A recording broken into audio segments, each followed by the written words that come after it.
completely fluent Gothic, which is Warhammer's version of English. In polite terms, he told mankind to surrender or die. The Imperium was shocked. This was not a normal orc. He was large, intelligent, and he didn't have time for their bullshit. The High Lords erupted into chaos and basically started shouting at the orc and each other. Regardless, the orc diplomat was wildly unimpressed and decided that mankind was not worthy of the empire that it held. He then departed.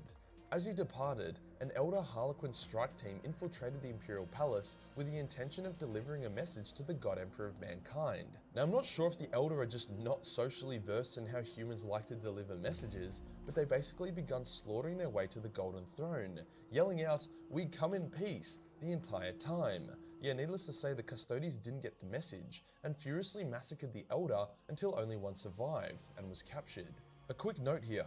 The Elder strike team was able to one-shot multiple Custodian guard, which makes like zero sense. A Custodes should be able to body any Harlequin other than a Solitaire. A lot of people think the author didn't know the difference between a Lucifer Black, who are the less powerful guards of the outer Imperial Palace, and a Custodes, the god tier warriors that guard the inner Imperial Palace. So my headcanon is that the Harlequins slaughtered their way through the Lucifer Blacks and then were quickly stopped by the Custodes, who themselves suffered no casualties. Yeah, at least that's my headcanon. The captured Elder basically said that Farseer Eldrad and Crawford Ulthway had removed the warp storm surrounding Terra, meaning reinforcements could arrive. She also said that Chaos was going to be a huge pain in the ass in the future. Due to the Eldar's interference, the Sons of Dawns were able to warp jump to Mars and basically told the Fabricator General to stop being a fucking pussy and lend us a hand. Hence, the armies of Mars and the forces of the Last Wall Protocol assaulted the attack moon above Terra. The battle was epic. The attack moon had this thing called a gravity whip, which hurt like a bitch, whilst orcs the size of dreadnoughts were giving Terminators a run for their money. However, eventually the orcs were defeated. The Sons of Dawn wished to throw the attack moon into the sun, but the Mechanicus instead insisted it remained for study. To make matters worse, the Lord Commander of the Imperium told the Last Wall Protocol that they were a bunch of cocksuckers for reforming their legion, and that they didn't have permission to enter Terra. At first, Corland, the last Imperial Fist, was like, "Okay, well, you're a dickhead, but we will do as you say," because he wanted to keep the peace. But after the Lord Commander started doing other weird petty shit, Corland was like, "Fuck this," and he removed the Lord Commander from office, instead stationing himself as the Lord Commander of the Imperium. His first action was to figure out what the hell Mars was up to. They had been acting very sus the entire time, and they were not offering the aid that they should have been. It was revealed that the Mechanicus had been trying to reverse engineer orc technology, more specifically their ability to teleport attack moons around without the use of the warp. Corland didn't have time for this shit, and he basically convinced Mars to back down through a game of chicken and a lot of strong arming. Corland also found out that the seat of the new Orc Empire was on Ullanor. Could have seen that one coming. With this knowledge, the Imperium rallied its greatest forces, including Dark Angels, Blood Angels, Space Wolves, and Ultramarines, and prepared to do the Ullanor Crusade too, Electric Boogaloo. Then out of fucking nowhere, Vulcan appeared. The Mad Lad was on a planet that he had vowed to protect, as he felt really bad about setting it on fire and genociding everyone there during the Great Crusade. Hence, he had been non-stop killing thousands of orcs for quite some time. Ironically, the more orcs he killed, the more orcs attacked the planet, as none could give him a better scrap than the big angry chocolate man. The Imperium rushed to Vulcan's aid, as having a Primarch in your army is a huge vibe. They helped the big man save the planet, and then they were like, "Please take over the Imperium, we have no clue what the fuck we are doing." Vulcan did this, and he led the charge to Ullanor. That's all Vulcan really did though. He had no interest in commanding or offering strategic advice. He just wanted to smack shit really hard with his big "fuck off" warhammer. When they arrived on Ullanor, they found it to be heavily developed with orc settlements and orc farms. It truly was an orctopia. The defenses were obscene and a shitload of Imperials died. They only were able to keep advancing because of Vulcan, who tanked an insane amount of damage and dealt even more in return. He was hard carrying the invasion. Finally, Vulcan, the most elite space marines, pushed through to the beast himself, a 10-meter tall monster clad in power armor. In an instant, the beast killed both the Ultramarine and Crimson Fist chapter masters. Fucking imagine that happening in the current setting, leaving Vulcan to face it alone. Corland saw that Vulcan wanted to have an epic 1v1 boss fight, so he ordered a withdrawal of Imperial forces. The two big men fought, and eventually fell into a power generator full of raw Wa energy. Vulcan absorbed this power into himself, and somewhat became an orc god for a second, smacking the beast so hard with his hammer that the power generator exploded, and it seemingly killed them both. The explosion killed a ton of orcs, and the psychic backlash destroyed their morale and unity, allowing the Imperial forces to retreat. Sounds like a pretty epic conclusion, right? But no, shit gets even more weird. See, the orcs quickly rallied, and they teleported to the dormant attack moon over Terra, led by another beast. Or maybe it was the same beast, hard to know. In response to the beast still being a huge issue, Corlin created the Death Watch, painting their armor black to honor all their fallen brothers who had died in the War of the Beast, so far. The Death Watch infiltrated the attack moon and planted a reverse-engineered teleportation device that Mars had whipped up in the hope that it would teleport the attack moon away. And it did. Kinda. See, Mars aren't very good with orc tech, hence only half the planet was teleported away, leaving the other half to basically explode and shower holy terror with a bunch of asteroids, killing hundreds of millions of people. Whoopsies. Corlin needed a new strategy. Brute force didn't work too well. He discovered the location of the last of the Sisters of Silence, and he went to rescue them from an orc attack. They hated the Imperium due to being exiled from it, but they still remained loyal to the Emperor and his Primarchs. Hence, after realizing that Corlin smelt like he'd been hugged by a big sweaty Vulcan, the sisters joined his cause. Corlin then captured some orc weird boys, and he came up with a very odd theory. He wanted to use their connection to the Wa to inject the sisters' blankness into it, causing the Wa to shit itself and die. I don't know how he came up with that theory, but after doing a test run and seeing it work very well, they decided that this was their go-to secret weapon. If you are confused by that, then don't worry, everyone is. But here's a good analogy. Imagine your body is a Wa, and weird boys are needles full of steroids. The more weird boys you have, the more roids you get, the bigger you Wa. Now imagine that the Sisters of Silence weird blankness was an air bubble in the needle. They would use the weird boys to inject themselves into the Wa and cause the Wa to have a stroke. The second invasion of Ulanor began. Corlin and his strike team managed to get to the beast, and they held it off long enough for the sisters to do their reverse fuck you Wa trick, which worked a treat. The orcs all had a hectic stroke, allowing Corlin to kill the beast. But then 5 more beasts came out of fucking nowhere and killed Corlin. What the fuck? Who wrote this shit? Clearly someone who fucking hated the Imperial Fists, as now their chapter was extinct. This was beast. Yo bro, you can bench 3 plates? Fucking beast. My man, you slammed a pair of twins at the same time? Kinda incestual, but you are a beast. Same logic applies to Warhammer. The greatest orc, or I guess orcs, to ever exist in over 60 million years, orcs so powerful that they did just as much, if not more damage to the Imperium than Horus, were aptly called the Beast. As it is October and I am feeling mighty festive, I thought today we would dive into the very strange and hectic lore surrounding the War of the Beast, a time when Kroorks randomly appeared, which was just very unexpected. Today we'll go over the War of the Beast, how the Beast occurred, how much damage he/they did, and why the lore surrounding the random orc apocalypse is so questionable. Let's get into it. As we know, the Emperor was in a bit of a rush to complete the Great Crusade, with the height of the crusade being the wars against the orcs on Ulanor. It was more like an orc genocide than anything though, but for history's sake, let's just call it a war. A lot of people think that the rush to win the crusade was in preparation for chaos, but a prominent theory is that it was actually to be prepared for the arrival of the Beast, an orc so powerful that his mere existence upgraded the tech levels of orcs galaxy-wide, an orc that could genuinely body a Primarch and make a Gazkar look like nothing more than a cum stain on a whore's miniskirt. Orcs might seem like a bit of cheeky, harmless fun in the current setting, but if the War of the Beast taught us anything, it's that if you aren't careful, they will bend you over and destroy your rectal cavity. Metaphorically, of course, orcs don't have wieners. Here's how it kicked off. With the end of the Horus Heresy, mankind enjoyed a time of peace and quiet. Most of the Xeno races were still fucked from all the shit that had been kicked in. There were no Necrons, Tyranids, or Tau. Chaos had been sodomized hard during the Scouring and now hid within the Eye of Terror, venting out their rage and frustration upon each other. On top of that, the time of the Emperor and the Primarchs was still fresh, hence all that dogmatic religious bullshit was not really yet a thing. The Imperium was peaking. However, all good things must come to an end, and in the Imperium's case, it ended extremely hard. See, there was this race of insectoid Xenos that were fluffing about, and the Imperium was like, fuck those guys, and they attacked the insectoids. While they were battling, the planet they were on started having extreme gravitational anomalies for no apparent reason. Well, the reason soon became apparent as a fucking orc Death Star attack moon began to materialize above the planet, and it jizzed out a massive torrent of powerful orcs who decimated the Imperial and insectoid forces alike. Every single Imperial fist bar one died that day, the only survivor being second Captain Corland, whilst the Imperial fleets that engaged were also smashed. Where did the attack moons come from? Unclear. How did the orcs gain so much power despite being crushed during the Great Crusade? Unclear. Why haven't they ever gotten this powerful since the War of the Beast? Unclear.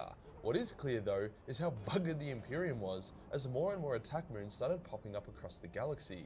World after world fell as a metric shitload of people died. There was so much death that the warp itself began to buckle and drive people insane. Some planets began to worship the greenskins, hoping to be granted mercy. Instead, all the greenskins saw was a bunch of wussy gits that needed crumpin'. Things were not looking good. Since the destruction of the Imperial Fists, all of their successor chapters, the Sons of Dawn, met to decide a course of action. This included the Black Templars, the Crimson Fists, and various others. Corland was like, I am the chapter master of the Imperial Fists. By, virtue of being the only one left. I invoke the Last War Protocol. Yeehaw! The Last War Protocol was a last-ditch plan created by Rogel Dawn in which all Imperial Fist successors would come together and basically reform their Legion of old to deal with a very spicy threat. It makes sense that Dawn would do something like this considering how much he hated breaking up his Legion into chapters in the first place. While this was going on, the Imperium started playing a lot of politics, like way more than usual, especially since they were faced with annihilation. The Officio Sassinorum were trying to kick people into shape, whilst the Inquisition staged a coup against itself in order to try and take control of the entire Imperium. The High Lord Admiral of the Imperium told the Astra Militarum to suck his nut as he went off to try and claim glory for himself, whilst the Mechanicus started infiltrating the Orc War in a very shady way, and they stopped answering their phone calls. There was definitely not much cohesion going on. The Imperium did score some wins here and there. The Blood Angels wiped out an attack moon that threatened Baal, whilst the Imperial Navy took out another one in a costly space battle, but when an attack moon appeared above Terra itself, mankind collectively shat its pants. In a knee-jerk reaction, they basically said that anyone who wanted to fly up and attack the attack moon was more than welcome. Millions of civilians, soldiers, and Adeptus RBTs flew up, and to their credit, they actually punched through the Orc fleet and they landed on the attack moon. It was almost looking like they could win, until some Orc pressed a button, which fucked with the gravity on the moon's surface, instantly crushing the entire Imperial invasion. Oh. What was even more shocking is that an Orc diplomat then came to Terra and spoke in completely fluent Gothic, which is Warhammer's version of English. In polite terms, he told mankind to surrender or die. The Imperium was shocked. This was not a normal Orc. He was large, intelligent, and he didn't have time for their bullshit. The High Lords erupted into chaos and basically started shouting at the Orc and each other. Regardless, the Orc diplomat was wildly unimpressed and decided that mankind was not worthy of the empire that it held. He then departed. As he departed, an elder Harlequin strike team infiltrated the Imperial Palace with the intention of delivering a message to the God Emperor of mankind. Now, I'm not sure if the elder are just not socially versed in how humans like to deliver messages, but they basically begun slaughtering their way to the Golden Throne, yelling out, "We come in peace," the entire time. Yeah, needless to say, the Custodes didn't get the message, and furiously massacred the Elder until only one survived, and was captured. A quick note here, the Elder strike team was able to one-shot multiple Custodian guards, which makes like zero sense. A Custodes should be able to body any Harlequin other than a Solitaire. A lot of people think the author didn't know the difference between a Lucifer Black, who are the less powerful guards of the outer Imperial Palace, and a Custodes, the god-tier warriors that guard the inner Imperial Palace. So my headcanon is that the Harlequins slaughtered their way through the Lucifer Blacks and then were quickly stopped by the Custodes, who themselves suffered no casualties. Yeah, at least that's my headcanon. The captured Elder basically said that Farseer Eldrad and Crawford Ulthway had removed the warp storm surrounding Terra, meaning reinforcements could arrive. She also said that Chaos was going to be a huge pain in the ass in the future. Due to the Eldar's interference, the Sons of Dawns were able to warp jump to Mars, and basically told the Fabricated General to stop being a fucking pussy and lend us a hand. Hence the armies of Mars and the forces of the Last War Protocol assaulted the attack moon above Terra. The battle was epic. The attack moon had this thing called a gravity whip, which hurt like a bitch, whilst orcs the size of dreadnoughts were giving Terminators a run for their money. However, eventually the orcs were defeated. The Sons of Dawn wished to throw the attack moon into the sun, but the Mechanicus instead insisted it remain for study. To make matters worse, the Lord Commander of the Imperium told the Last Will Protocol that they were a bunch of cocksuckers for reforming their legion, and that they didn't have permission to enter Terra. At first, Corland, the last Imperial Fist, was like, okay, well, you're a dickhead, but we will do as you say, because he wanted to keep the peace. But after the Lord Commander started doing other weird petty shit, Corland was like, fuck this, and he removed the Lord Commander from office, instead stationing himself as the Lord Commander of the Imperium. His first action was to figure out what the hell Mars was up to. They had been acting very sus the entire time, and they were not offering the aid that they should have been. It was revealed that the Mechanicus had been trying to reverse engineer Orc technology, more specifically their ability to teleport attack moons around without the use of the warp. Corland didn't have time for this shit, and he basically convinced Mars to back down through a game of chicken and a lot of strong arming. Corland also found out that the seat of the new Orc Empire was on Ullanor. Could have seen that one coming. With this knowledge, the Imperium rallied its greatest forces, including Dark Angels, Blood Angels, Space Wolves, and Ultramarines, and prepared to do the Ullanor Crusade too, Electric Boogaloo. Then out of fucking nowhere, Vulcan appeared. The Mad Lad was on a planet that he had vowed to protect, as he felt really bad about setting it on fire and genociding everyone there during the Great Crusade. Hence he had been non-stop killing thousands of orcs for quite some time. Ironically, the more orcs he killed, the more orcs attacked the planet, as none could give him a better scrap than the big angry chocolate man. The Imperium rushed to Vulcan's aid, as having a Primarch in your army is a huge vibe. They helped the big man save the planet, and then they were like, please take over the Imperium, we have no clue what the fuck we are doing. Vulcan did this, and he led the charge to Ullanor. That's all Vulcan really did though. He had no interest in commanding or offering strategic advice. He just wanted to smack shit really hard with his big fuck off warhammer. When they arrived on Ullanor, they found it to be heavily developed with orc settlements and orc farms. It truly was an orctopia. The defenses were obscene and a shitload of Imperials died. They only were able to keep advancing because of Vulcan, who tanked an insane amount of damage and dealt even more in return. He was hard carrying the invasion. Finally, Vulcan, the most elite Space Marines, pushed through to the beast himself, a 10-meter tall monster clad in power armor. In an instant, the beast killed both the Ultramarine and Crimson Fist chapter masters. I can imagine that happening in the current setting, leaving Vulcan to face it alone. Corland saw that Vulcan wanted to have an epic 1v1 boss fight, so he ordered a withdrawal of Imperial forces. The two big men fought, and eventually fell into a power generator full of raw war energy. Vulcan absorbed this power into himself, and somewhat became an orc god for a second, smacking the beast so hard with his hammer that the power generator exploded, and it seemingly killed them both. The explosion killed a ton of orcs, and the psychic backlash destroyed their morale and unity, allowing the Imperial forces to retreat. Sounds like a pretty epic conclusion, right?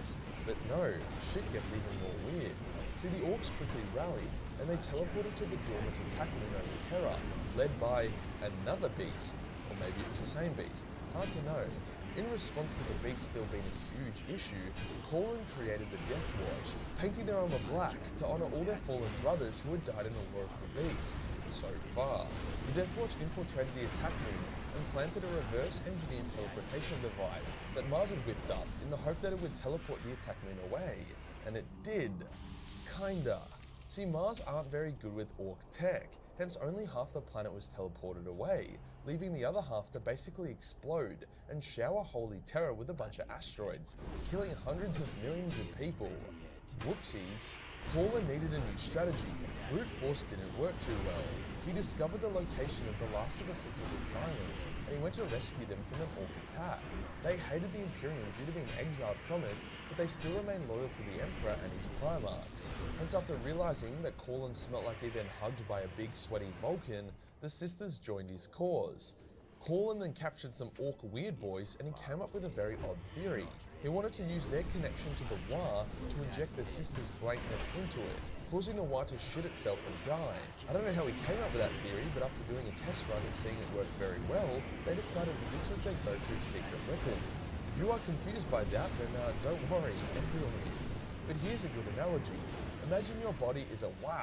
and weird boys are needles full of steroids. The more weird boys you have, the more roids you get, the bigger you are. Now imagine that the Sisters of Silence weird blankness was an air bubble in the needle. They would use the weird boys to inject themselves into the wah and cause the wah to have a stroke. The second invasion of Ulanor began.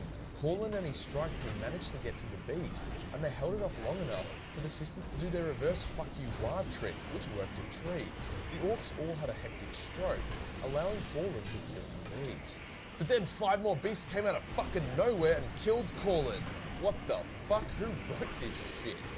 Clearly someone who fucking hated the Imperial Fist, as now their chapter was extinct. This was short-lived though, as various successor chapters of Dawn donated Astartes and Gene Seed to rebuild the chapter, but yeah, like, modern day Imperial Fists aren't even technically Imperial Fists. The new Imperial Fist chapter prepared for one final attack on Ulanor. They would not fight as men though, they would fight as beasts.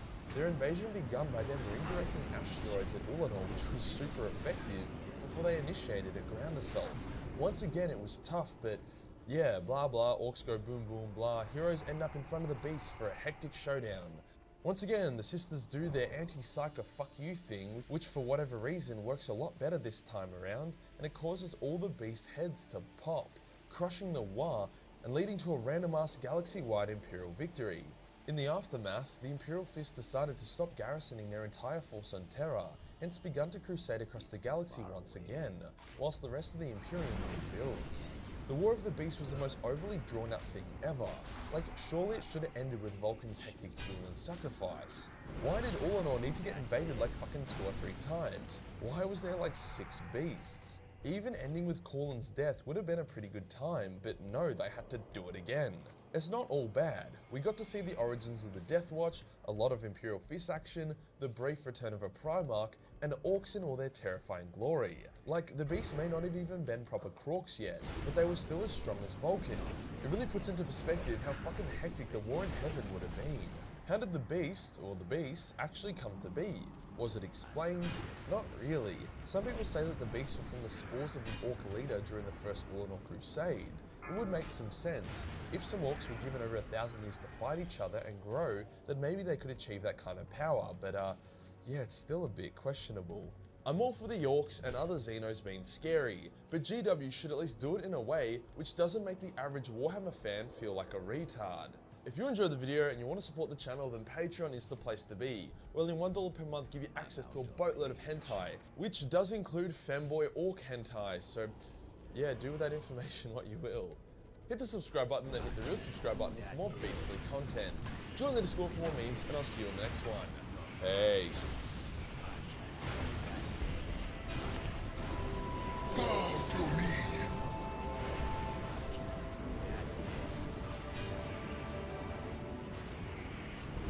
G'day guys and gal. Just wanted to say a quick happy new year. I'm hoping 2021 goes a little bit better, but considering my city just got its first case of Nurgle's rot in over 2 months, I'm not holding my breath.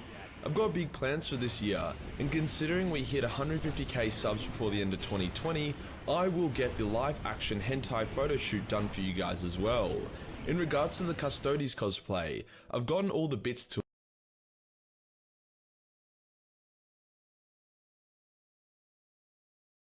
The one reason why most of you are here, part number 2 of every single Warhammer 40k faction explained.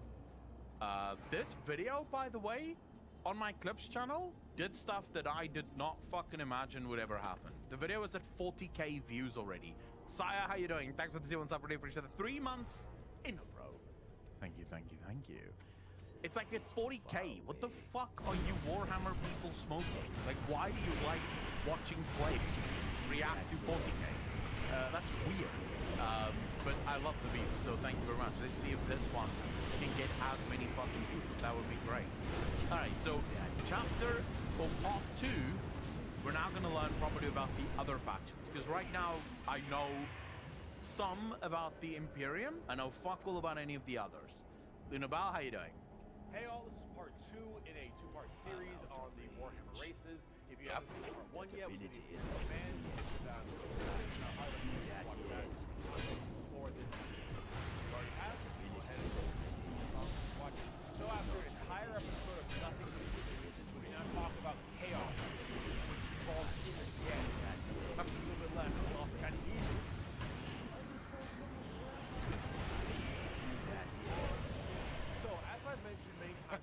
iconic. Discuss the warp, the immaterium, the hellish landscape, the purgatory dimension realm between the material realm of our existence.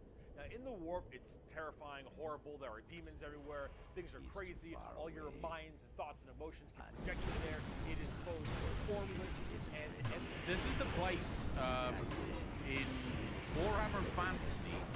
There's a realm, one of the Chaos Gods. If you touch anything in the realm, you're trapped there forever, right? This is where their realm, the warp. Now, my question is the warp the same for fantasy and 40k?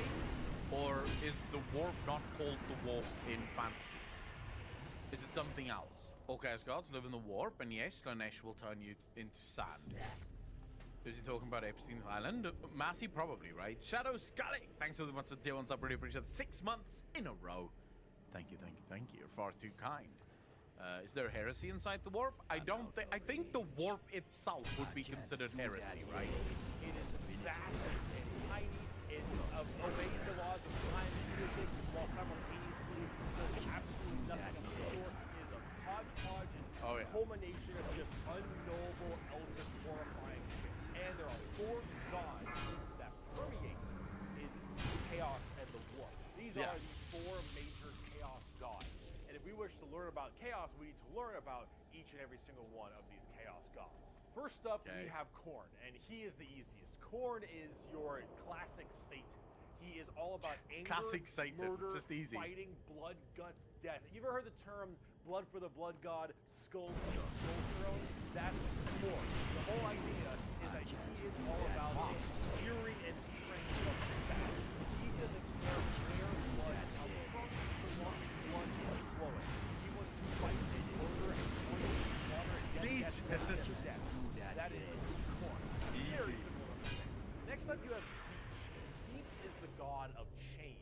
However, the god of change, it permeates in so many different other ways. He's the most eldritch of all the demon gods. He has this weird way to... I just have to break this eldritch. But okay, never mind. It's not like... You can probably say it any way you want, but yeah, eldritch is weird. Khorne will always be my favorite. Khorne just sounds like more Warhammer 40k. Considering that everything is about war and death, I'm pretty sure Khorne fits right the fuck in. He'll always be plucking at the strings of the universe. He's always conniving and scheming and doing his best to cause as much little bullshit as he can. Tzeentch is unknowable. Everything that makes sense, he will and won't do. Every future and setting and every type of destiny or fate is all foretold and also changeable. It is set in stone while also completely random. He knows what everything is going to happen. So nothing is fucking that what? None of it's going to happen. You would ask Tzeentch a question. And that question leads to 3 more questions. And those questions lead to the heat death of the universe, which asks 4 answers to those questions. And then he thinks to himself, what are questions even really? And are you even asking the questions? Or are you simply giving past views and other horror? Tzeentch is just, he's gonna fuck this stuff. He is yes and he is no. I'm assuming the Warhammer guys use Tzeentch quite a lot in order to retcon shit, considering the fact that this guy likes fucking with the universe so much. And also, everything is true at the same time nothing is true. Which makes it the perfect scapegoat for literally every single retcon ever. About to bring him to WoW? Yeah, the user needs one of these. Tzeentch is dope as fuck. He is the changer of plays. He is the understanding, he is the complexity, he is unknowable. And that's what the God of Change is about. Very bizarre. And he likes birds a lot. I don't know why. Next up, we got Papa Nurgle. Papa Nurgle, he loves you for who you are. Probably not. He will murder you just the same. But Papa Nurgle is about rock. Alright. You don't like him very much. Because where Tzeentch represents change and doesn't, Nurgle represents stagnation. He is all about asthma. That is an ugly ass monster, bro. People just sedentary sloth. He is the idea that everything will rot and decay and die. Nothing thing is certain besides. How is this not your favorite? All of us will end up the same way, like broken down into just pure, never-ending decomposition. Is he gonna go into where they come from or how they came to be? Because I'm assuming they must have an origin. So the joke that Nurgle always loves you is generally because of that, because we all end up the same. We all rot. We all die. That's Nurgle, and he's got a general view of and different kinds of diseases. That's generally Nurgle. He's pretty easy to understand as well, and he's chalk. Finally, we have the youngest of the Chaos Gods, and that is Slaanesh, also known as the Prince of Pleasure or the God of Slaanesh is generally. Oh yeah, lost boys, let's go. But it's not holy sex. That's a good after. Exactly. Vagabondic, how you doing, bro? Thanks for the follow, really appreciate that. Ooh. Mama, mate. All right, I think I'm gonna go to Slaanesh's realm. Is this the ladies that hang out there? I mean, fuck. If you're gonna put this lady in the Slaanesh realm, that's where I'm staying from now on. Being cranked to not 11, but more like 17. So let's discuss Slaanesh a little bit more. We're talking about the Eldar because they done fucked up. But he, whatever, is mainly about the excess of a potion. Therefore, sex is generally a large part of it. Dude, what the fuck? They have, like, that's teeth on their tongue. That's gonna be a fucking troubling blowjob, that. Mostly pain and torture. Lots of pain, torture, but sometimes sexually related or drug related. Lots of drugs. Lots of drugs.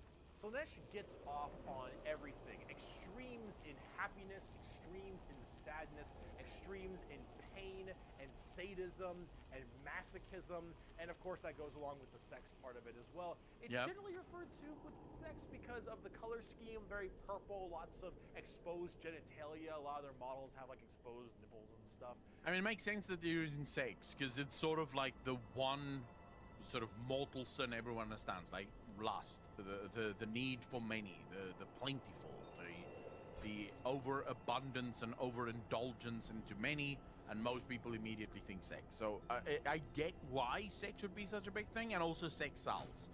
You can basically convince any man of anything through sex. Easy life. Not the Emperor of Man, he is pure. Well, he dead now. Like, basically dead now, so does he even fucking matter? And that is generally the thing to go for on the physical side, but it really embodies everything. Mainly pain and also... I can't do that yet.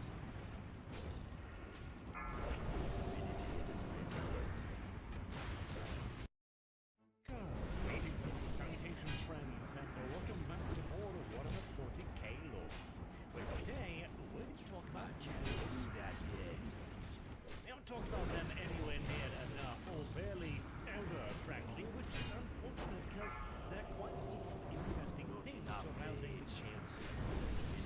And we're going to start by, why are there even Chaos Space Marines around in 40k?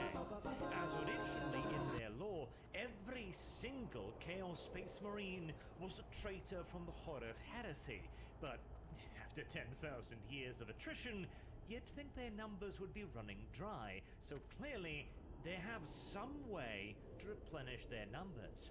And that is what we're going to talk about today. But first, this video is sponsored by Manscaped, purveyor of only the finest in male hygiene products like the lawnmower.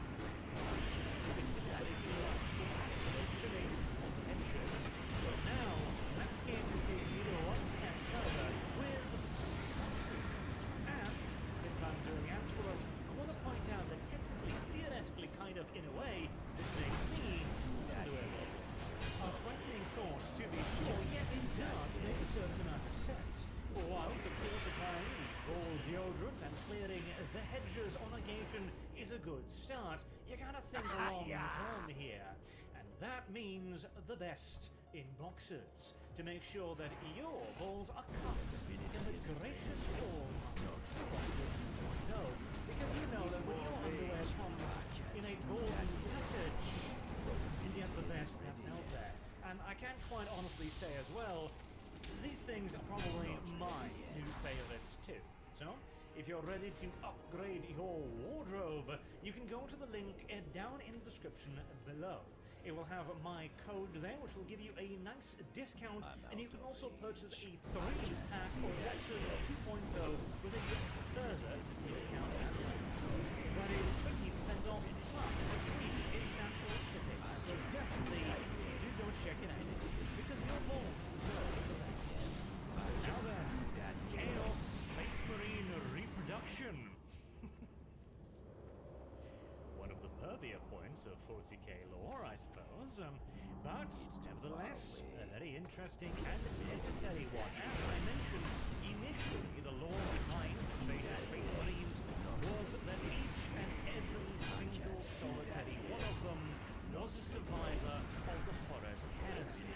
Now, this had a lot of problems because, well, on the one hand, it was really damn cool to think that these ancient veterans, with hatred and passions aflame for 10,000 years, would still be fighting their eternal war even to this day. I remember a novel from I'm very sure one of the Chaos Space Marine codex, where a Chaos Space Marine is attacking a handful of loyalist Astartes, and he's commenting on how they are not as fast, nor as skilled as those legionnaires he fought during the Horus Heresy. Is this the best of the Corps Emperor has to offer now, he wonders, as he quite handily dispatches them? I quite like this because it added an element of mythological grandeur to the Chaos Space Marines. They have memories of the time they fought titanic heroes in enormous half-forgotten conflicts. It made them feel bigger than they were. The problem was, of course, that on the actual tabletop, they were not 10 millennia old veterans. In fact, they were at best the loyalists, and worst, inferior to them in such respects. But yeah, it makes sense that these veterans, without their command structure, many of which have not seen their primarchs in tens of thousands of years, many of which are far more independent-minded, etc., will always be that sort. But if they truly are 10,000-year-old veterans, plus all of the combat experience from the Great Crusade, they should have been at least superior fighters, if less disciplined. So this whole part of their lore has simply never gelled with their actual presence on the tabletop. It's too far And away. then, of course, there's the problems. How the hell are there even Chaos Space Marines still around? Even at the height of the Great Crusade, the Legions only numbered a few 100,000 warriors apiece. And after the enormous casualties inflicted on the traitors during the Siege of Terra, followed by years, decades, centuries of bloody, violent retreats and pursuits towards the Eye of Terror, their numbers will have been severely diminished. Toss on another 10,000 years of attrition, and their numbers should certainly be diminished by now. This was a pothole that GW eventually decided to address, at least in part, here and there, by allowing their writers to more or less go bananas with the Chaos Space Marines, to the point where today there's actually quite a few ways in which the Chaos Space Marines are changing.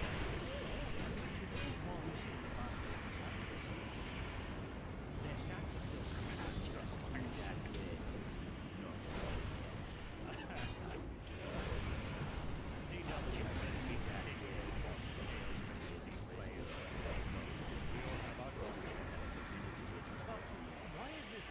Problem to begin with. Why is it so difficult for the Chaos Space Marines to reproduce? Surely they can create new Chaos Space Marines just like the Loyalists create new Loyalists, right?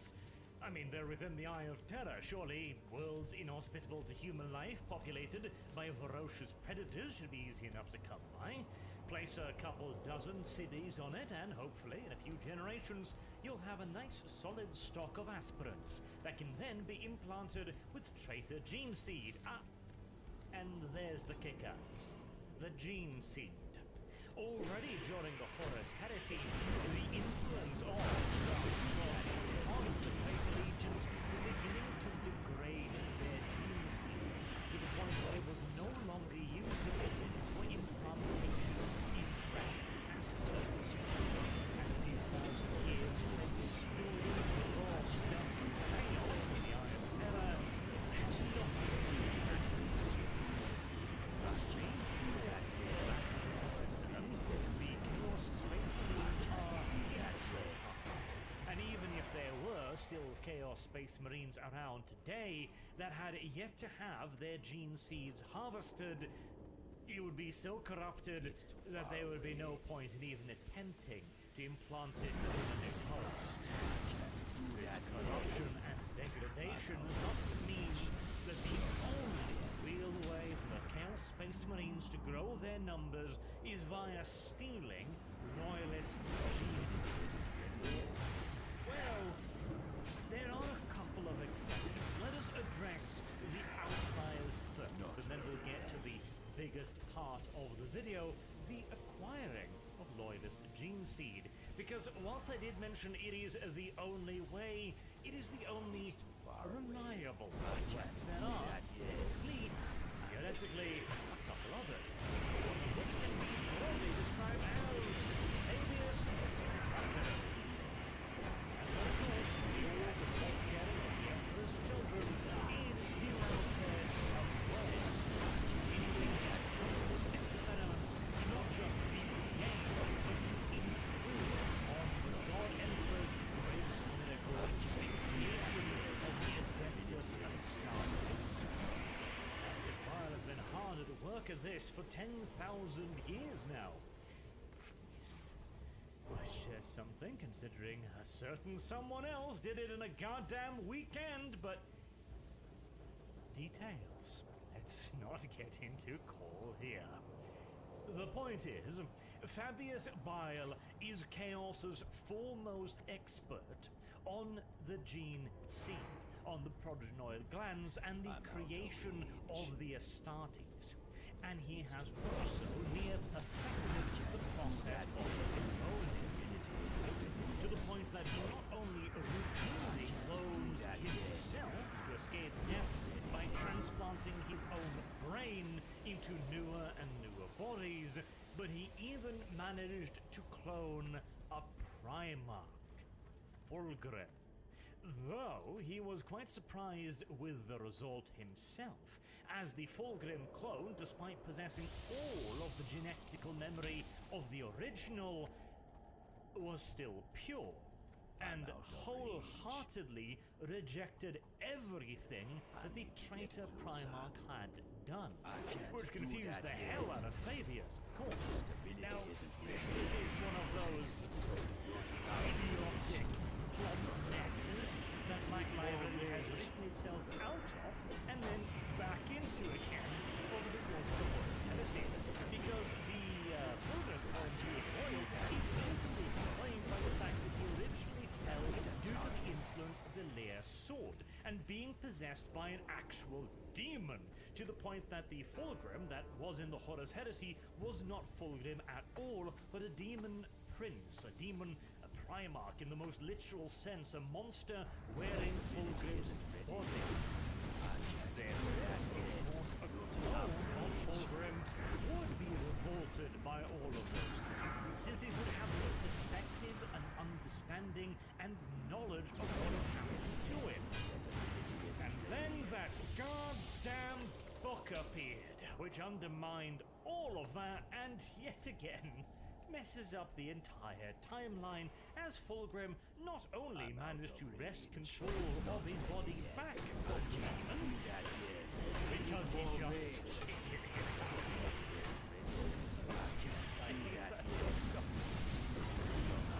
But of course that also means that Fulgrim, the actual Fulgrim, fully embraced the chaos, to the point that he was even willing to learn from chaos to shackle the demon who had taken control of his body, and thus a perfect genetic code of Fulgrim with all of his memories would literally be that same monstrous traitor, Fulgrim. But let's not get into the mirror reflection gap. What is this? Let's You must forgive me. I was not expecting that. let's not be But no matter, morning is as of I am a course gracious unbelievably invaluable asset to the Chaos Mix teams, as he is able to just straight up new ones. Now this does come with their drawbacks, like for example, their Prochnoid flash will still be just as corrupted as always. Their gene seed will be just as corrupted as always. So it's not like they can print one, kill it, take the gene seed, implant it a new one, and so on. Clones in the 41st millennium also, by the way, tend to have a wide variety of problems due to how the Ubiquitous works. The same way that AI always decides that wiping out humanity and life in general half the time is the only way to protect against chaos.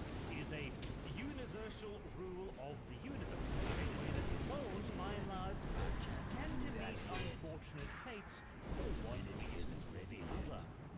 It is not a 100% universal role, but cloning is a measure of last resort for the traitor legions. A valuable asset, no doubt, but it would be even better if actual gene seed could be acquired, which is something else, of course, that Fabius Bile is pretty damn good at, as he is by far the best and most experienced apothecary, quote unquote, amongst the traitor legions.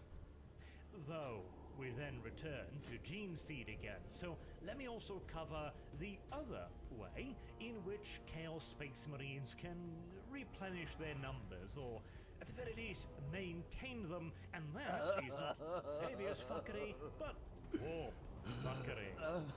I'm sure many of you remember another famous Emperor's Children, Lucius the Intern, who takes over the body of whoever kills him and transforms them into himself over time, granting him de facto immortality. And if the Chaos Gods could do that for Lucius, it stands to reason that they could do it for near any number of other Chaos Space Marines.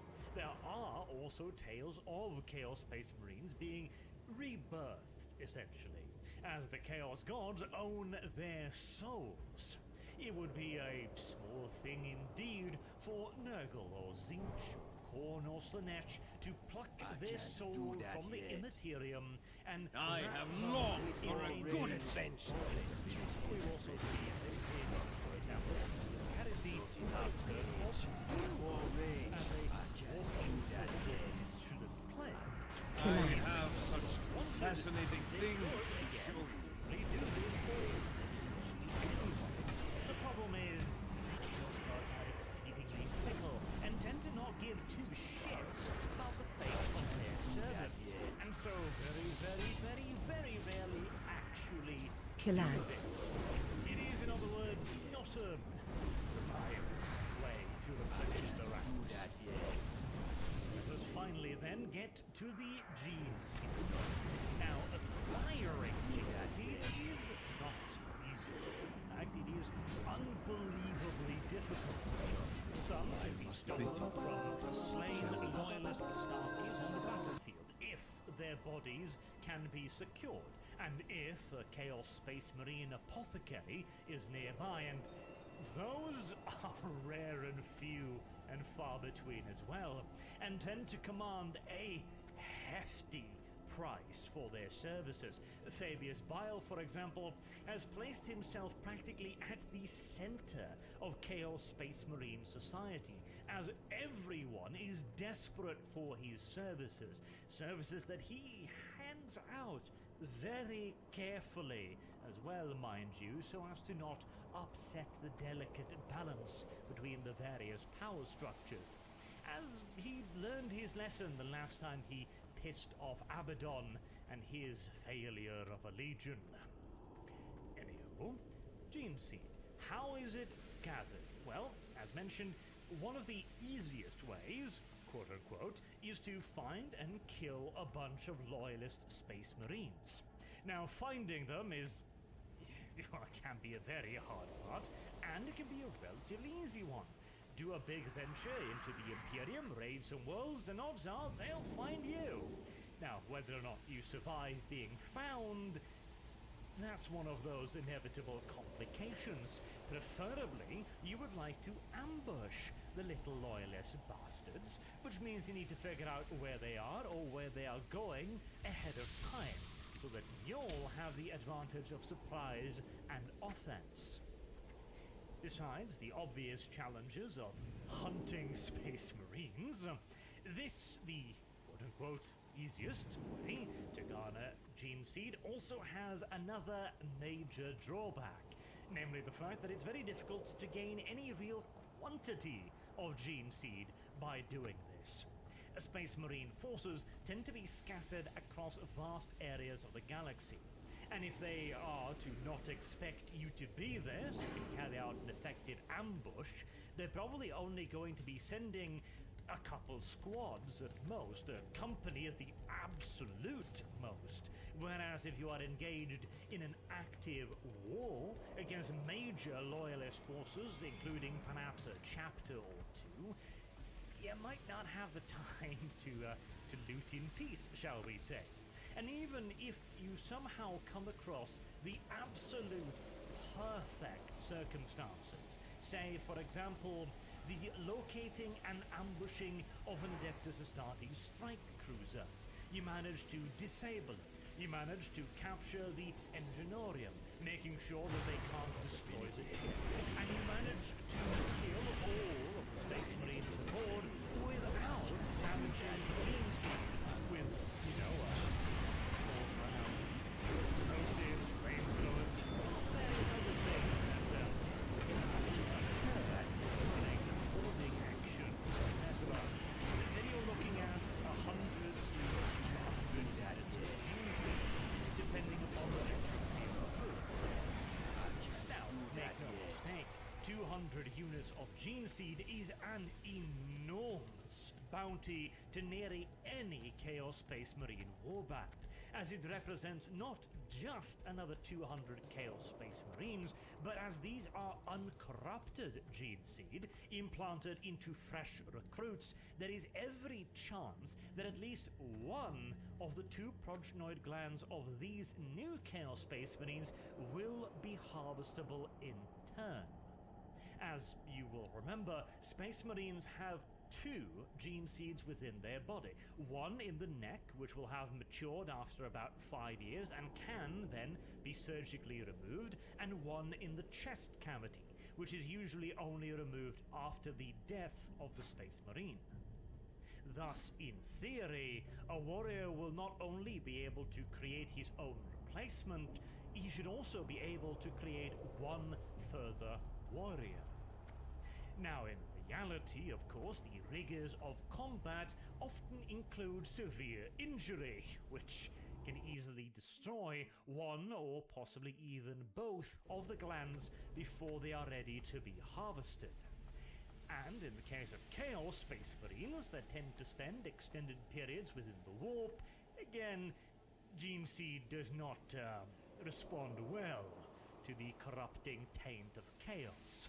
Nevertheless, 200 units of gene seed could potentially mean another few hundred warriors of chaos.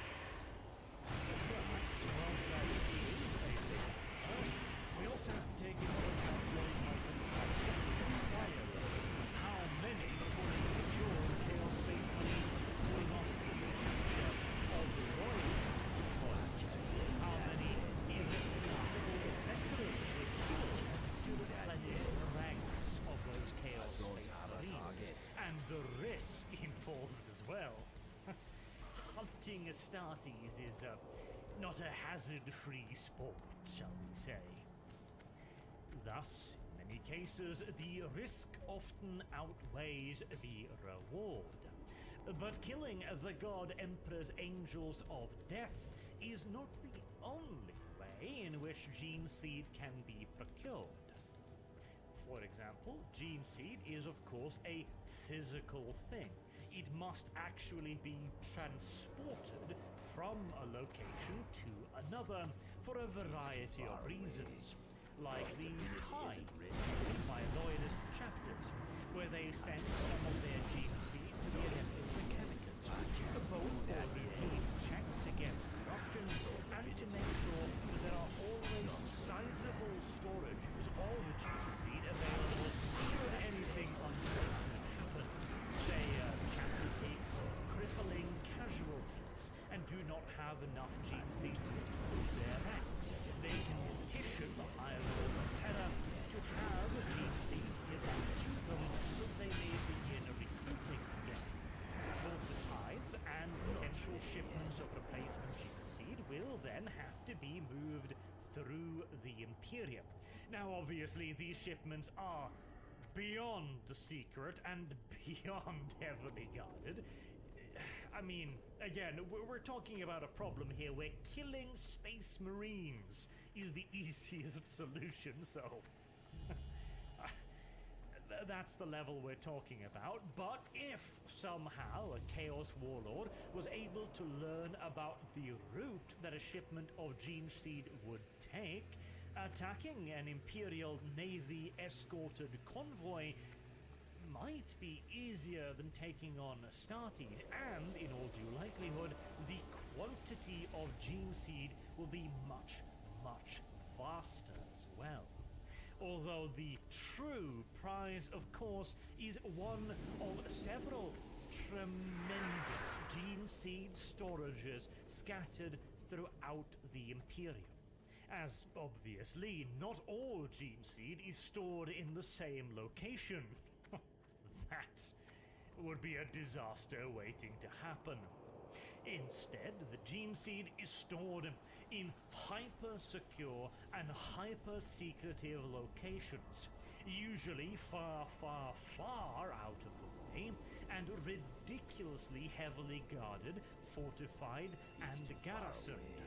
One of the best examples of this is found in the Storm of Iron novel, which, by the way, is Graham McNeil's by far finest work. Like, it is an excellent novel, and if you haven't read it, I highly recommend it. I literally read the whole thing in a single night because I could not put it down. It is an amazing book, and again, the best that Graham McNeil has ever produced, in my opinion.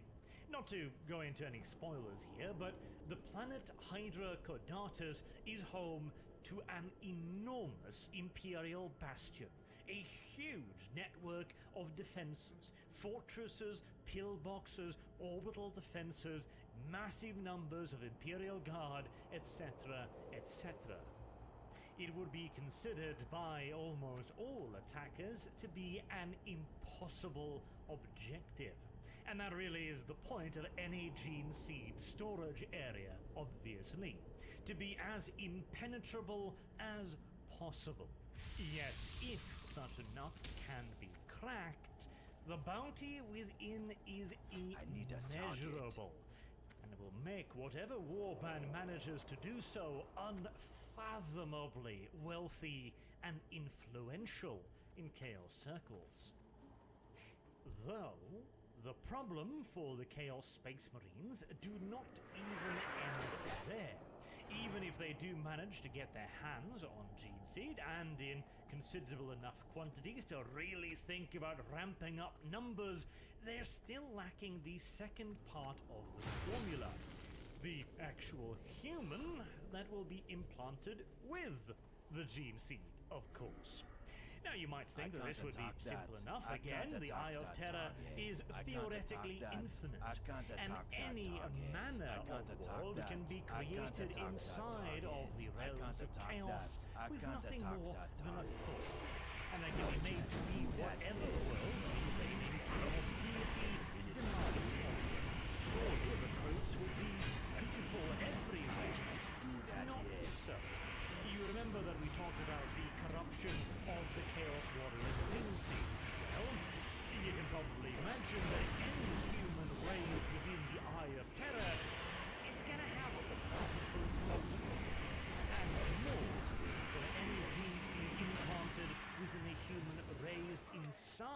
of the Eye of Terror is going to be done so long before it produces any progenoid glands for harvesting, and that's only if it actually works, and the odds are not great. Now, there are ways around this, with, for example, another of Graham McNeil's creations, the Demon Clubber. Which, see, part of me wants to describe it. Part of me would have done so happily had this been the YouTube of We will 4, have 5 justice. or 10 years ago.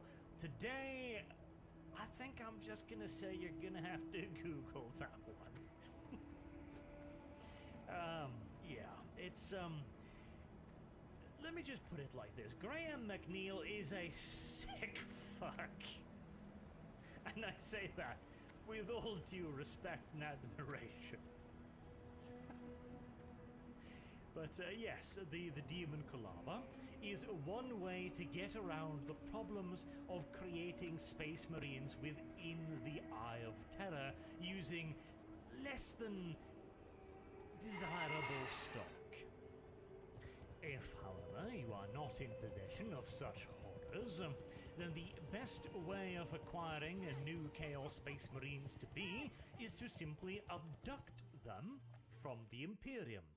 Many Chaos, well, many is perhaps an overstatement, but some Chaos Space Marine warbands maintain allies, allegiances, infiltrations, perhaps more accurately, with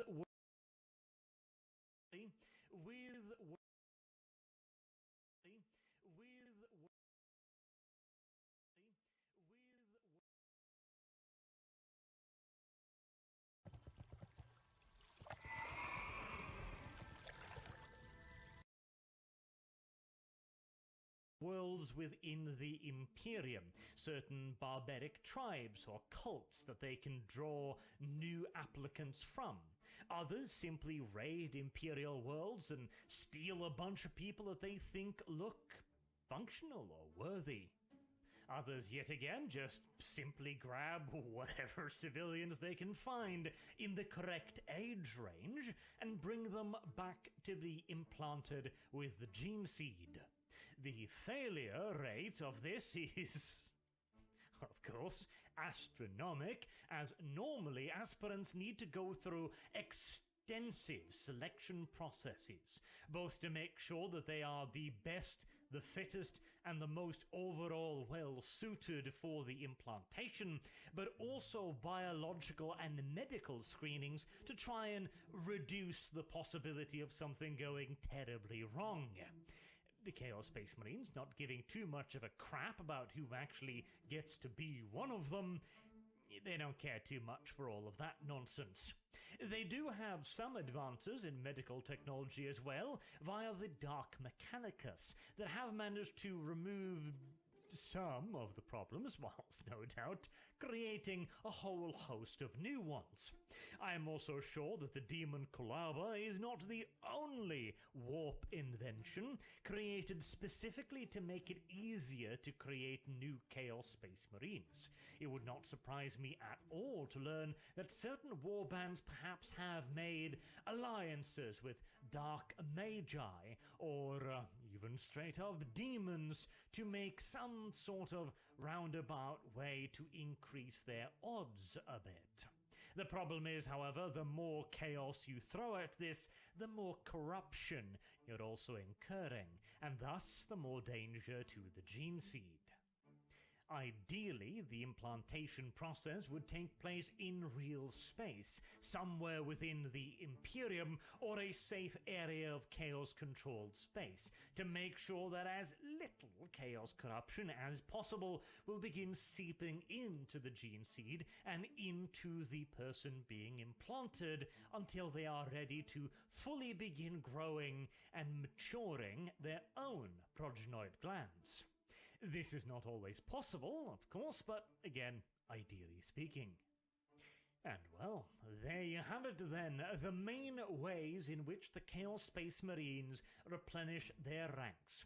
Through Fabius fuckery, like cloning, or the creations of weird and disgusting things, or via warp fuckery, like rebirth or the recreation of Chaos Space Marines, usually via the direct interference of the gods themselves, or the more usual way, the theft of gene seed, which can then be implanted into usually unwilling new hosts abducted from the Imperium. Not overall a particularly nice process, but it is the traitor legions we're talking about here, so no big surprise, I do suppose. Until next time, I have been Arch. Thank you all very much for listening, and I hope to see you all again soon. Till then, have a good day.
The 41st millennium is a dark place, overflowing with horrors and violence, but even in such a universe there are some fates more terrible than others. And in the case of the servitors, it is not the brutal, unsedated modification of their bodies, or the imperfect process through which their minds are altered that should first and foremost inspire fear and trepidation. It is instead the perfectly ordinary nature of their terror. Servitors are utterly and completely commonplace. They are everywhere. They serve at bars, open doors, haul cargo or luggage. They operate elevators, work at factories, and fight in wars.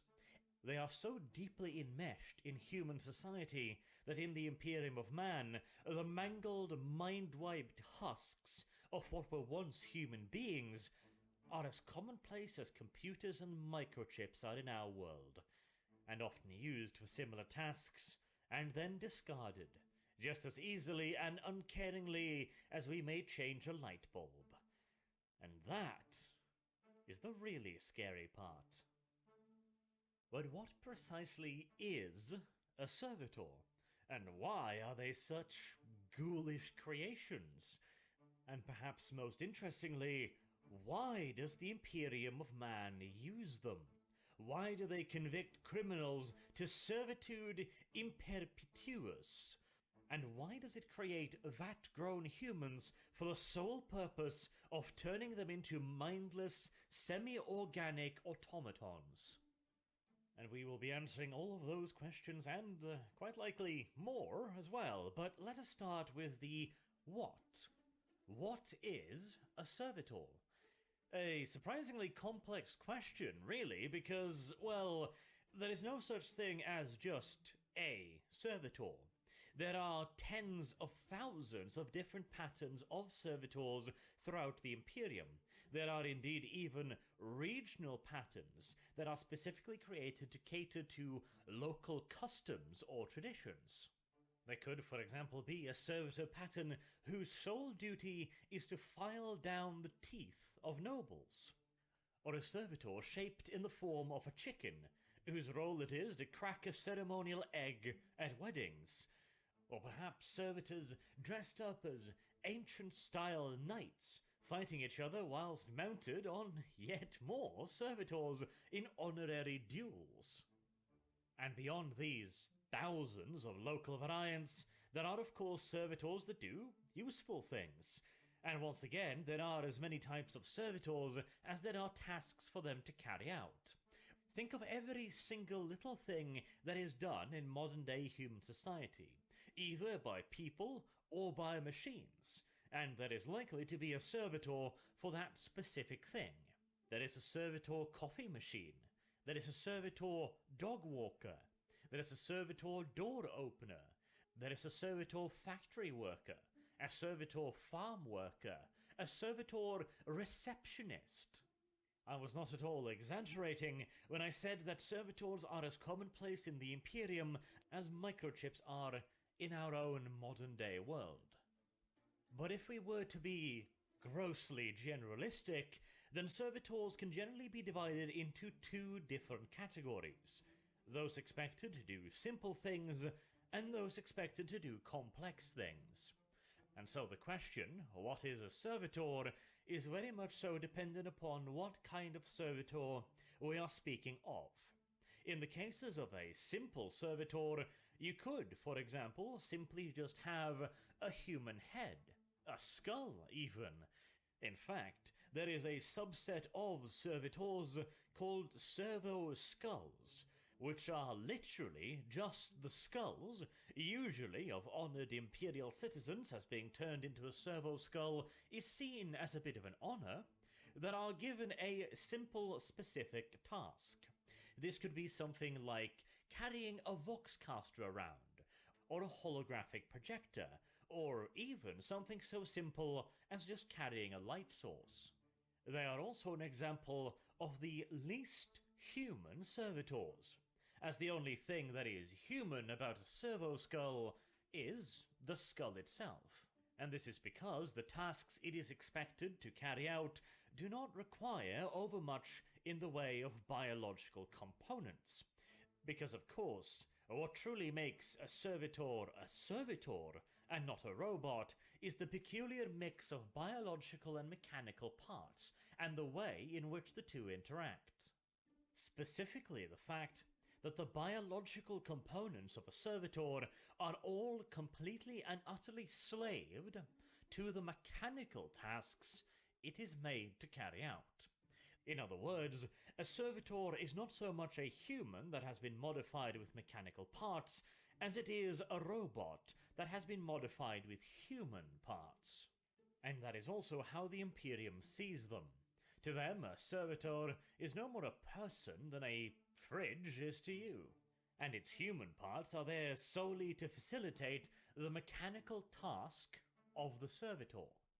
As an example, let us take a bit more of a complicated servitor, one that has been designed to transcribe conversations in places where it would not be wise to have an actual human scribe, somebody that might speak unguardedly about the highly sensitive topics that the participants in the room might discuss, such as, for example, an inquisitorial conclave discussing the potential exterminatus of a fully populated imperial world.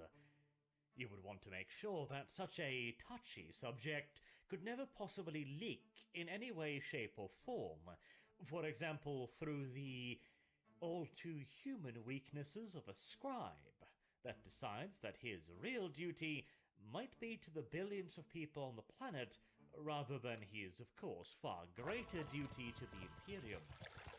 And this is not something that anybody has to worry about with the servitor, because, of course, the servitor is not only unable to communicate anything that it has heard to anyone else, the servitor is unable to even understand what is transpiring.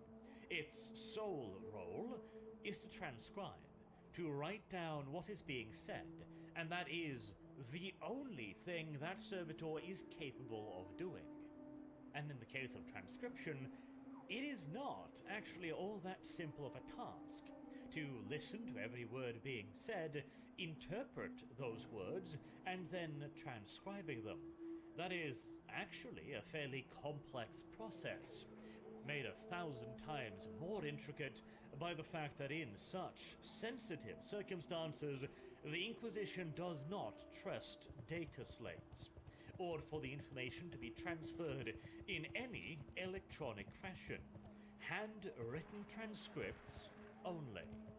But due to the Adeptus Mechanicus' skill in biological engineering, they are able to tap into the human brain and stimulate the various sectors within it so as to achieve the look-for result.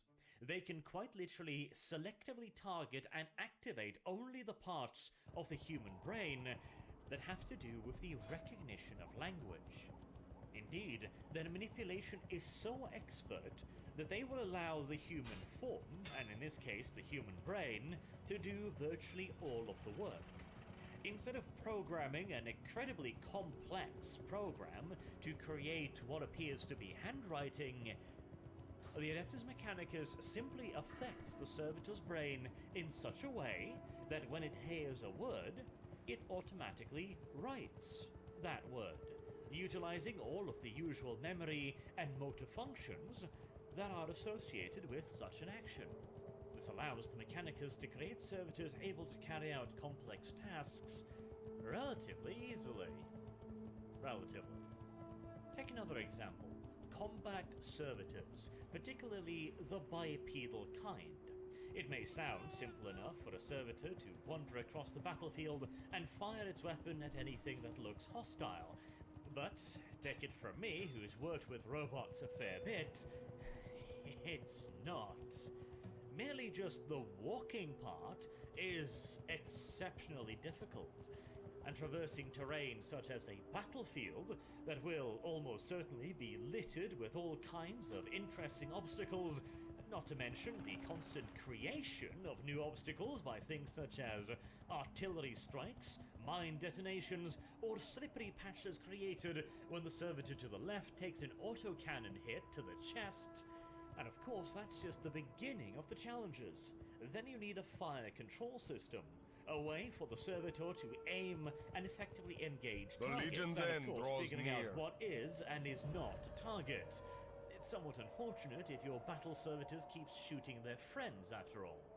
But once again, whilst solving many of these problems would be very intricate and complicated if we were to use software, programs, and fully mechanical automated solutions, the Adeptus Mechanicus is able to utilize the human body itself to solve a lot of these problems.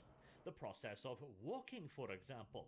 Whilst it may be very difficult to get a machine to walk on two legs effectively and continuously be able to improvise to get across various obstacles and, as mentioned, freshly created ones, for the human body, it is trivial. We do so without conscious thought, despite, again, the intricate nature of walking. It requires the cooperation of several major muscle groups to allow you to ambulate around. And of course, all of those muscle groups require central control from your nervous system, your brain, and the electrical impulses required to get the muscles to contract and relax. But of course, our brain is more than used to doing this very thing. And so, by manipulating the human body directly, the Adeptus Mechanicus is able to make servitors capable of walking with competitive ease. There are also other examples of how the Adeptus Mechanicus utilizes the human body's impulses in a different fashion. In the case of walking, it is simply effective to allow the subject to retain the use of his legs for mobility purposes. But what about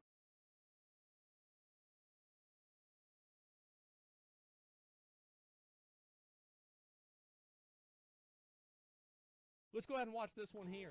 WoW Classic, what Wrath of the Lich won't be as good as it was in 2008. Is this going to be a depression video? Good. All right, let's watch it. WoW players will always trade any amount of fun in exchange for the tiniest morsel of efficiency. The most minimal, insignificant advantage is worth more than any amount of enjoyment. This has never been more clearly on display than during these last few years of Classic. Remember that epic adventure through Azeroth everyone was so excited about before Classic launched? Well, all it took was a few YouTube videos explaining how dungeon grinding was slightly more efficient than questing. To have all these classic Andes throw away a decade's worth of nostalgia just to hit 60s slightly faster. And who could forget— To be fair, I would have liked to quest out in the open world, but you literally couldn't because you were on a PvP server and you just get stream sniped by 100 people. I didn't want to do dungeon grinding. I thought it was boring. Like, I would have rather done questing because I thought it was more interesting, but you couldn't do that. When everyone would stack full world buffs on their main and then log out for the rest of the week just so they could have a chance at doing high DPS in some of the easiest raid content in WoW history. With Wrath coming out soon, are we doomed to head down this same path yet again? This is the last expansion. No, man, absolutely not. This one's gonna be totally different, guys. This one, we're going home. Who's ready? Voice in the video, some kid wasn't born, Wrath was out. He totally knows why Wrath won't be good. He's right. What he's saying is generally right. I think that the point that he brought up about classic WoW and dungeon grinding, and there are people, by the way, who like dungeon grinding. And like, for example, there's a lot of people who loved classic WoW raiding, but they could give less of a fuck about leveling. They want to get to the part of the game that they like. Or PvP maybe, like 60 PvP. That's what they enjoy. So I think that it's a little bit reductive to say that dungeon grinding or how people leveled in Classic was indicative of them not really liking the game or them subverting their own desires. But I do think that it is a point that's worth bringing up, for sure. Here we go. In the Classic trilogy, and this is our last chance at a Classic experience. Maybe we should take a few minutes to evaluate our approach. This efficiency-first attitude is just as pervasive today as it was back then, and it permeates every corner of gameplay, from leveling to gearing to endgame raiding. While players are more permeates every corner of gameplay, from leveling to gearing to endgame. Oh man, Joe, that's the thing, is like, I thought this staff was the staff of dominance. Wow, how did I get this? Rating. I still can't believe that Joker got kicked out of Method. He got kicked out of Method for ninja looting a staff. Players are more results driven. They did him a favor. It's no longer about the journey, it's all destination. The only thing that matters is progress and achieving goals. And I want you to really ask yourself, is it really fun to play that way? A lot of people will say yes, but I think the kind of fun they're describing is a little bit different than the kind of genuine enjoyment that I'm talking about. The way modern gamers approach WoW not only flies in the face of how it was originally designed to be experienced, but is antithetical to having fun in the first place. The community expects players to use every possible advantage that's available to them, whether or not it leads to a better experience. I feel like this guy joined a Sunwell guild and he didn't have his flask and they kicked him out of the guild, and he's like, you know what, fuck these guys, I'm gonna make a video about this. Like, yeah, I'm making a video about this right now. Like, I've had enough of this shit. Yeah, because like I think that it's totally fucking fine. A lot of people like speedrunning Sunwell, and it's totally okay to be able to do that. The problem with Classic WoW was that there was this weird expectation that everybody had to play in a certain way. Everybody had to, you had to level up this way, you had to raid this way, you had to have this comp, you had to get this gear. When actually the truth is you didn't really have to do any of that at all. The problem is that if you, no, you're right, that's what I did. In my raids, if you weren't playing optimally, you weren't getting gear. Because I don't want to play with people that aren't putting in 100%. Right? Because if you let people come into the raid that aren't putting in 100%, then everybody else will stop putting in 100% as well. That's what happens. So if you don't do that, then you're rewarding people who don't put in effort. McConnell, and we didn't give McConnell a lot of loot. Remember that? He was very upset about that. That's it. I love meritocracy. Yes, it's a meritocracy. If you don't have a meritocracy, all you have is a race to the bottom. That's the only thing. Yeah, if you don't hold people accountable and give people rewards based off of their effort, you just have a ever decreasing effort of the game. Like, that's all there is to it. Now, of like anything you're doing. So I think the problem with Classic WoW, and this isn't as much the case, is it's people that have like a different philosophy in the game joining a guild and then being mad that the guild doesn't have the same viewpoint as them.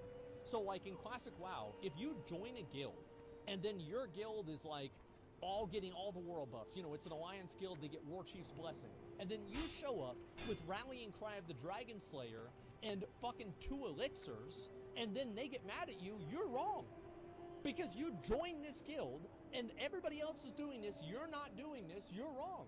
But at the same time, if you get all the buffs and you get fucking War Chief's blessing as alliance, you're a Fury Warrior, you fucking got everything min-maxed, you leveled up your blacksmithing, you've got everything, you go in there with elemental sharpening stones to molten core, right? You're big dicking it as hard as you can, and you get mad that you get passed over for loot over somebody else, whenever everybody else is just getting, like Rallying Cry and maybe ZG buff, then you're the wrong one. then you're the one who's wrong, because everybody else isn't doing that. It's about fitting in and being part of a group. You see what I'm saying?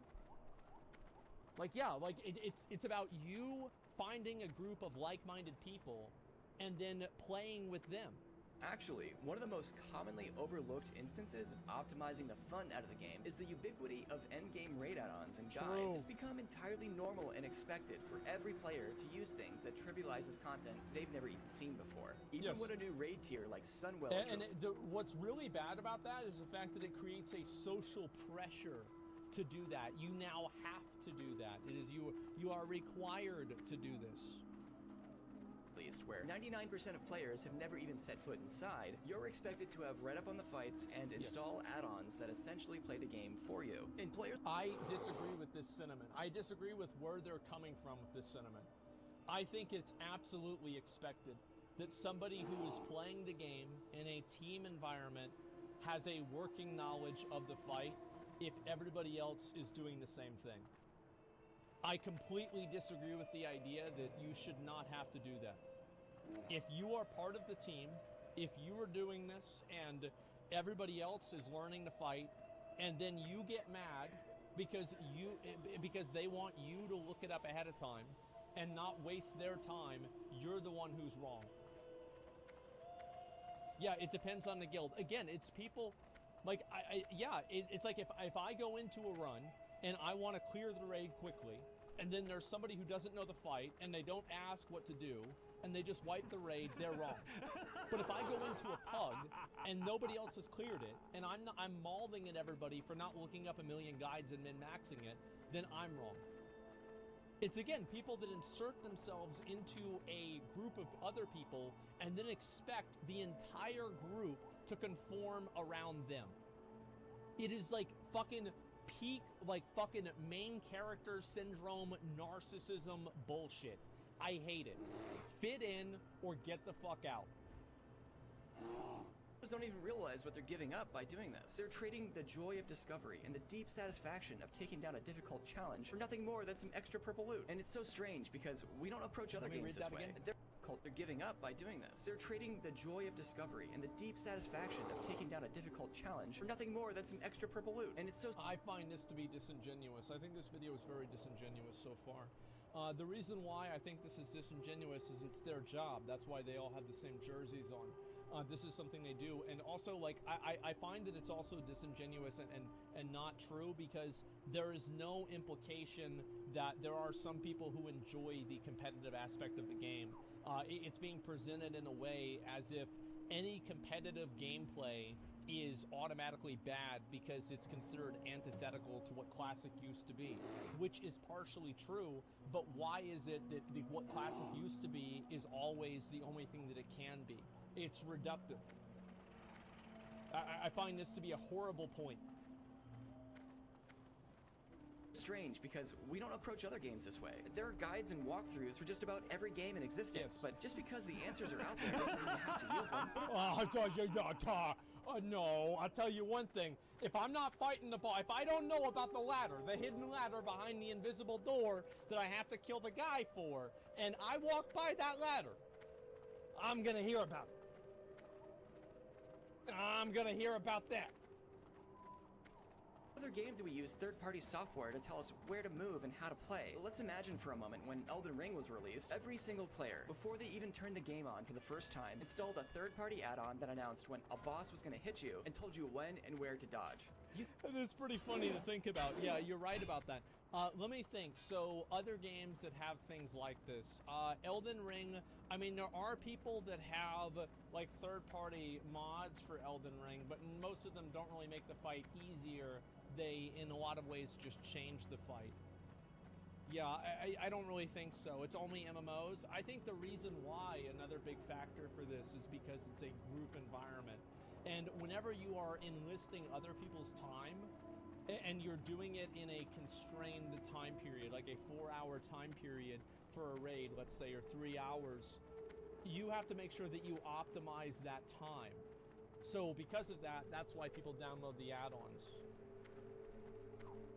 think that would have any impact on your overall experience? It would make the game substantially easier, and yeah, you'd be able to beat it faster, but would it be as satisfying to take down a boss? Would plays like this still be impressive? Now, imagine suggesting to your fellow Elden Ring players that, hey, maybe it might be more fun to try and learn their attack patterns instead of using this add-on, only to then have them loudly proclaim, well, dying over and over again doesn't sound like any fun. They'll tell you it's a stupid idea because the developers designed the game around this add-on's existence, and why even play without it? Imagine people saying... Well, I find that to be like a little bit different, right? I mean, like, if you want to talk about like retail WoW, I think that's true. That is not really true. Like Classic, definitely. They have to use this add-on because they have jobs and a limited time to play. And doesn't everyone deserve to experience all of the content? And there are a lot of people that have downloaded mods for games that are harder, like Elden Ring or Sekiro, that make them easier. Like, it's not that it's unheard of, it's that it's just not really as big of a thing. I think that it's very hard to make a comparison for a game that's a single-player game than a multiplayer game. Because, like, the goals extend beyond yourself. So, like, whenever you go into a group environment and you hold back the group, that's a lot different than holding back yourself. It's about the culture of the game. Yeah, I think the culture is definitely different. For sure, I think it's bad too. Like, I want to say, like, I agree with this guy's overall premise, although I think the argumentation is not that great. I think that the overall premise that Wrath won't be as good as it was because of add-ons and like min-maxing is like kind of true, but I think also like there was a bunch of add-ons and min-maxing back then. Like, remember like getting items for your gear score so you could put them on and then whisper people, so whenever they shift-clicked your name, it would show your gear score as being higher than what it actually was, and then you would unequip the items whenever you got into ICC. So like we always had like this stupid min-maxing stuff. It's nothing different or unique or crazy. It's always been like this. It's just going to be a new version of it every single time. Some bosses or some fights are impossible without weak auras in WoW as well. That's bad. Like, I agree with that's bad. Dare you, Mr. Hardcore Elitist, suggest that your way of playing is somehow superior? Using computational add-ons like this is very useful if your goal is to complete the game fast and with as little friction as possible. But do those things make for a more enjoyable experience? I don't really think so. One of the most universally fun experiences in gaming is challenge and mastery. People will play a difficult game for hours and hours to reach that feeling of excitement and satisfaction that comes from... The problem is, like, it is a very hard sell to tell a team of people that you have to learn this without any add-ons whenever they can just download add-ons. And also, you have to keep in mind, I would look at add-ons a lot the same as like a performance-enhancing drugs, right? Like steroids or something like that. If you made steroids legal, everybody would start doing steroids. Well, why is that? Well, it's because it makes you stronger and faster. It's just common sense. Like, that's the way it goes. That's what it is. And so all the people competing use this because they want to win. And also, like, that's also another really big factor I didn't even really think of until now that I'm talking about it, is that the people that are in these high-end guilds are competing for ranking. And because they're competing for ranking, they're going to take advantage of tools and resources that are not necessarily fun because they want to win. I can't attack that. But a necessary agreement that sits in chat is a grade of difficulty and even frustration preceding the win to actually feel excited about it. Increasing the usability and making things easier won't give that emotion at all. Shaving off the sharp edges is just a sure way to make sure your accomplishments feel meaningless and hollow. When I was going to play Dark Souls for the first time in 2012, I visited the subreddit and sought some advice for newcomers, and I saw the same messages everywhere. Go in blind, don't use guides, get off the subreddit, and don't spoil it for yourself. And you're glad that you didn't. So, I didn't, and you know what? They were right. The game was brutally difficult, but learning the mechanics and beating some of the tougher bosses was one of my favorite gaming experiences of all time. And I think that, like, the best thing to tell people is I don't tell people not to look at a guide. I tell people that don't, like, beat your head against the wall for it for a while.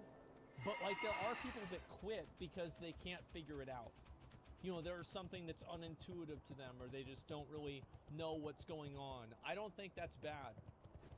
Yeah, I don't think that's bad, but I think that you should, like, in general, this is the way that I play video games. I don't know if you've noticed this, right? Is I beat my head against the wall, doing it my way, until I realize that I'm not going to get through, and then I'll be like, okay, now let's use the obvious solution, fine? That's what I always do. I would agree. Just look at the success of the franchise over the years. So why are players prioritizing efficiency over fun? If it leads to a worse overall experience, why do we approach the game so much differently than we do other ones? Well, look no further than the influence of influencers on Twitch and YouTube. Whoa, wait, oh, what's that? We do other ones. Well, look no further. The 4 horsemen of the classic WoW apocalypse.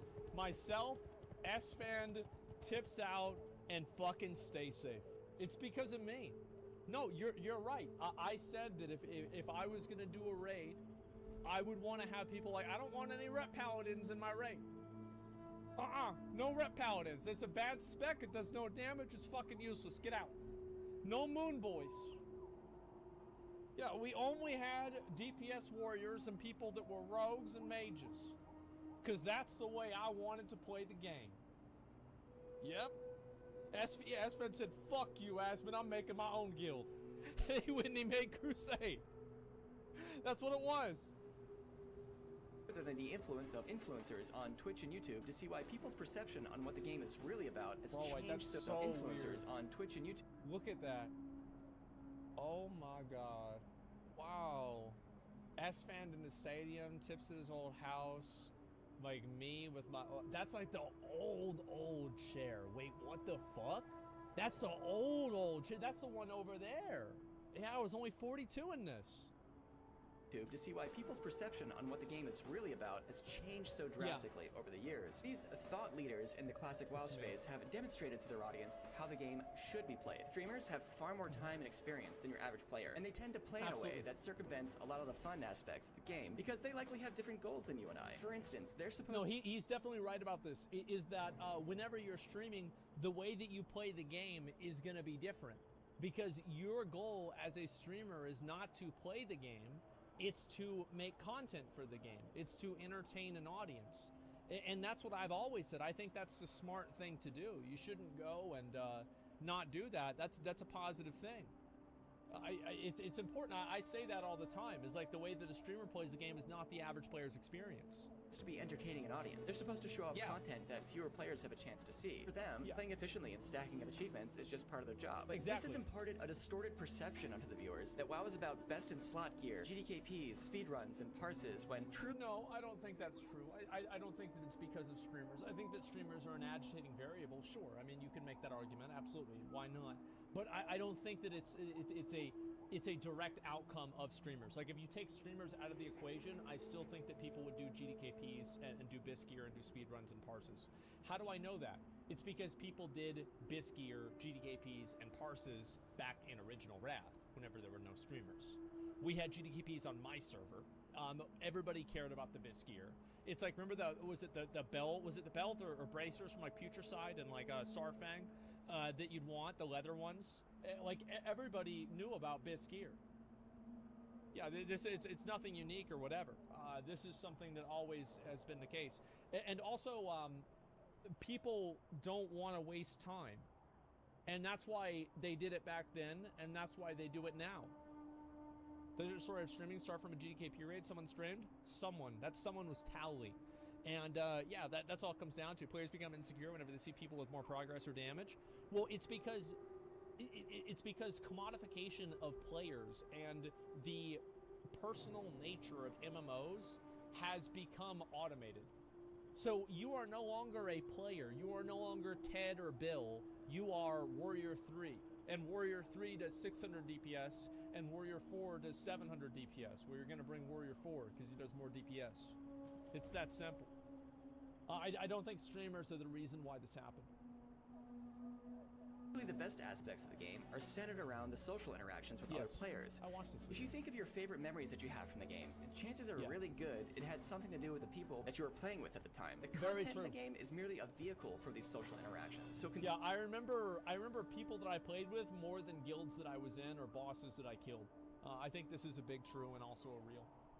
Consuming WoW from a content-first perspective is a bit like eating the plate instead of the steak. What we're left with is a culture of bigger number, better person. Community in the game reduces you down to your item level and your parses, so there's this immense social pressure to keep up and not fall behind. You have tons of players who don't even remotely consider themselves speedrunners, rushing around as though they're trying to break some kind of record. It's not surprising at all that gold buying and GDKPs have become so prevalent when falling behind means there's almost no way to climb back up. And you know, I don't think that's true. I think that like there's a very easy way to climb back up. You make groups for yourself, you join a guild of like-minded people, and I think the truth is that a lot of people don't want to do that, and all they want to be able to do is just, you know, start right at the top and do that.